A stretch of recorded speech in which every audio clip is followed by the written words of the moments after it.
Halo semua, perkenalkan diri saya Nolung Bernal Zaduri. Pada hari ini saya akan menjelaskan penerapan dan pengaruh sistem ekonomi liberal di Indonesia. Tetapi pertama-tama saya akan menjelaskan dulu apa sih sistem ekonomi liberal. Sistem ekonomi liberal adalah sistem ekonomi di mana keuntungan pribadi atas alat produksi diperbolehkan dan dilindungi. Pemerintah dalam sistem ini bertugas mengatur seminimal mungkin lebih sebagai penjaga aturan atau biasa disebut rule maker, bukan pengendali penuh atas ekonomi. Pasar bebas atau biasa disebut free market, harga produksi, distribusi ditentukan oleh mekanisme pasar, penawaran, dan permintaan. Hak atas kebebasan ekonomi, orang atau kelompok bisa berdagang, berinvestasi, bersaing, dan inovasi tanpa terlalu banyak hambatan regulasi. Kritik umum terhadap liberalisme antara lain munculnya ketimpangan sosial ekonomi, sedikitnya perlindungan terhadap pekerja atau perlindungan sosial, dan risiko eksploitasi. Selamat pagi, selamat siang, selamat malam teman-teman sekalian. Perkenalkan, nama saya Konstantin Gopas, kelas F12 F5B nomor absen 6. Pada kesempatan kali ini, saya akan membahas mengenai masa demokrasi liberal di Indonesia. Terdapat 3 topik yang akan saya bahas. Pertama, pemikiran ekonomi nasional. Kedua, sistem ekonomi liberal di Indonesia. Dan ketiga, akhir masa demokrasi liberal di Indonesia. Baiklah, kita akan memasuki topik yang pertama. Topik pertama, pemikiran ekonomi nasional. Pada 1950-an, Indonesia berupaya mengubah struktur ekonomi kolonial menjadi ekonomi nasional. Namun, perekonomian ini terhambat oleh dominasi perusahaan asing dan peran besar etnis Tionghoa dalam perekonomian. Pemikir ekonomi seperti Soemitro Djojo Hadikusumo menekankan pentingnya membangun kelas pengusaha pribumi agar pribumi dapat memegang kendali perekonomian. Soemitro Djojo Hadikusumo juga memberikan beberapa gagasan yang dapat mendukung pengusaha pribumi. Berikut adalah gagasan-gagasannya. Gagasan yang pertama yaitu Rencana Urgensi Perekonomian RUP dan Program Benteng. Baiklah, saya akan membahas sedikit mengenai rencana urgensi perekonomian. Tujuan dari rencana ini adalah menumbuhkan pengusaha nasional agar dapat mengurangi ketergantungan pada pedagang asing, dan yang kedua, mengubah struktur ekonomi kolonial menjadi ekonomi nasional yang mandiri. Dan yang kedua, program Benteng. Program Benteng adalah program ekonomi yang dijalankan pemerintah pada awal 1950-an sebagai pelaksanaan konkret dari RUP. Program ini juga memiliki 2 tujuan. Yang pertama, menciptakan dan memperoleh kelas menengah pengusaha Indonesia asli. Dan yang kedua, mengurangi dominasi pedagang asing, khususnya keturunan Tionghoa dan Eropa, dalam perdagangan impor. Selanjutnya, gagasan yang kedua disampaikan yaitu Gerakan Asaat. Gerakan Asaat adalah kebijakan pemerintah pada pertengahan 1950-an yang bertujuan melindungi dan memperkuat pengusaha pribumi agar mampu bersaing dengan pengusaha asing, terutama keturunan Tionghoa.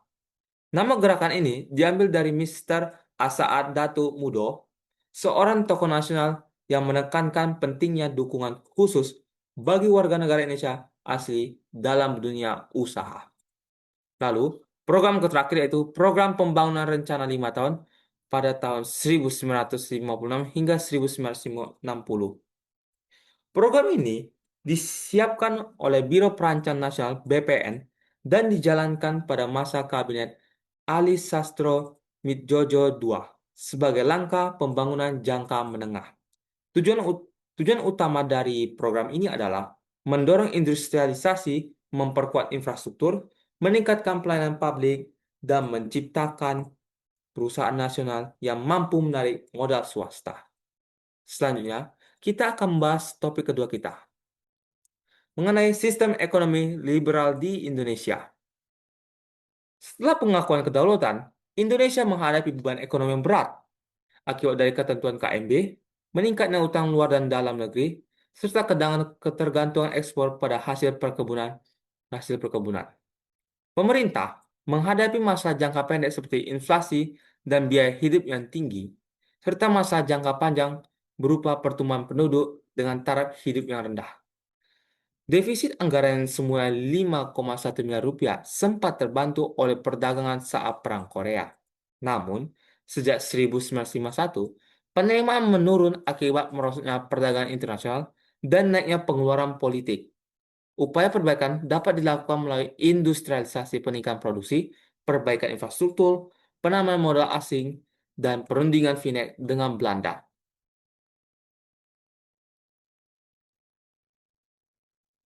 Mengenai rancangan perundingan FINEC antara Indonesia dan Belanda, terdapat 3 poin penting yang berdasarkan hasil rancangan tersebut. Yang pertama, 1. Pembatalan persetujuan FINEC hasil KMB. Kedua, penghubungan FINEC Indonesia-Belanda didasarkan atas hubungan bilateral.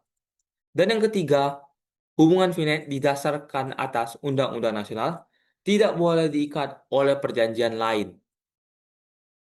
Selanjutnya, kita akan membahas pada topik kita yang terakhir, yaitu topik ketiga kita, akhir masa demokrasi liberal di Indonesia. Pada masa demokrasi liberal, pertikaian antara pihak di parlemen menyebabkan kabinet sering jatuh sehingga pembangunan terhambat. Upaya penyusunan konstitusi baru oleh Dewan Konstituante pun gagal karena setiap partai lebih mementingkan kepentingannya sendiri, khususnya dalam perdebatan mengenai dasar negara antara pendukung Pancasila dan pendukung Islam. Kebuntuan ini mendorong Presiden Soekarno mengeluarkan dekret pada tanggal 5 Juli 1959.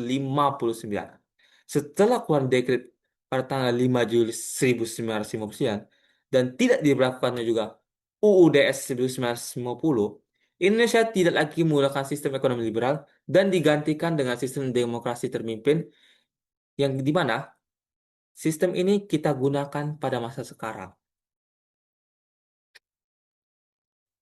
Baiklah teman-teman, itulah topik yang telah saya bahas. Selanjutnya akan dilanjutkan oleh teman saya, Kendrick. Perkenalkan, nama saya Kendrick Nathan Tio. Saya akan menjelaskan mengenai dampak-dampak ekonomi liberal. Masa demokrasi liberal yang berlangsung antara tahun 1950 hingga 1959 membawa dampak bagi perekonomian Indonesia, yaitu pertama, pertumbuhan ekonomi tidak stabil. Sepanjang dekade 1950-an, rata-rata pertumbuhan produk domestik bruto hanya sekitar 2,9% per tahun. Angka ini bahkan lebih rendah daripada laju pertumbuhan penduduk.